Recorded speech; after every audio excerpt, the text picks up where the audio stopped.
It looks like it goes up along that cliff, right? Yeah.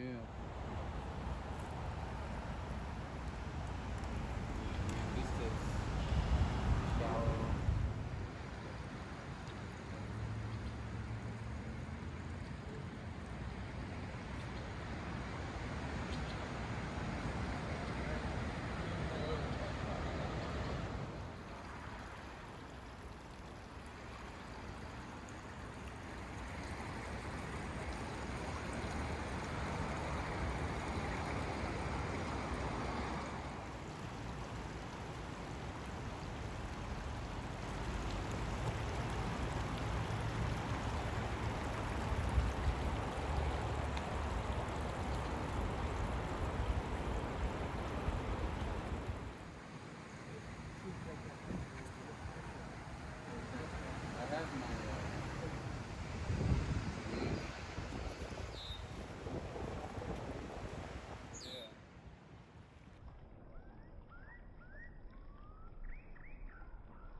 You got a place for this one? Yeah, so here we have the stream kind of, it's very channelized and we see a lot of Phragmites. Phragmites is a huge invasive plant here at Presque Isle, and we can see here just with new growth spreading out further and further away from water sources, competing with more natural flora.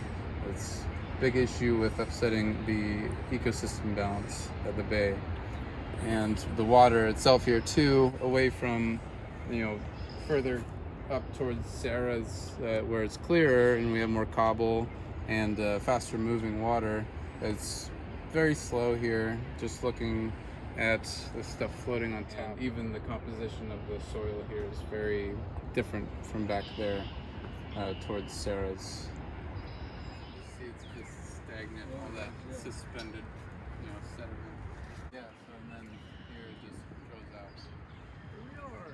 The outlet. About the difference between the native and the Australian. And let's say Australians is the exotic, and that's what we got here. Yeah, and even though it is outcompeting a lot of natural vegetation, especially for purple martins, little plug there, it creates a lot of natural habitat for purple martins, especially when they're staging here in the head of the bay. Like towards the end of summer, September, end of August, the purple martins are getting ready, they're roosting, getting ready to leave for the winter down towards Brazil. And they hang out here at the head of the bay. It provides protection, it keeps them warm because they're just above the water at night, and there's really not much that can come and prey upon them while they're roosting in there. Purple martins are the largest swallow in North America. So martin's a European term for swallow, which is why they're distinguished from bank swallows or tree swallows. I gotta start.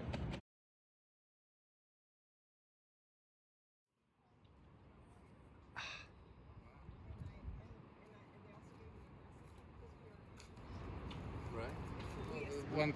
One of the issues with dealing with invasives, like plants especially, is especially with Phragmites, is it's so resilient to chemicals and burning.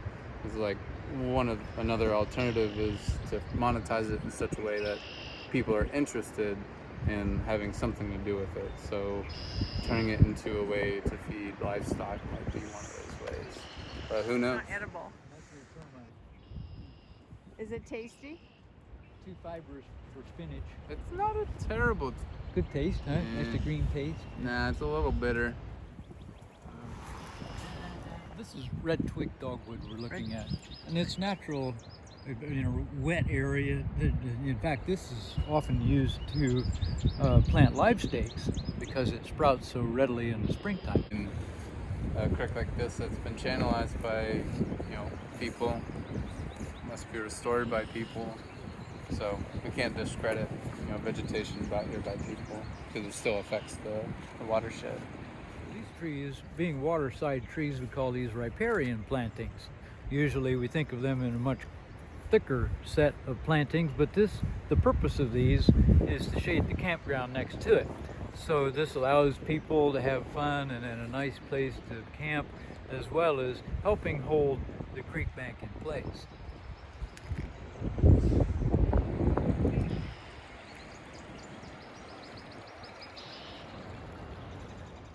Black willow's native here.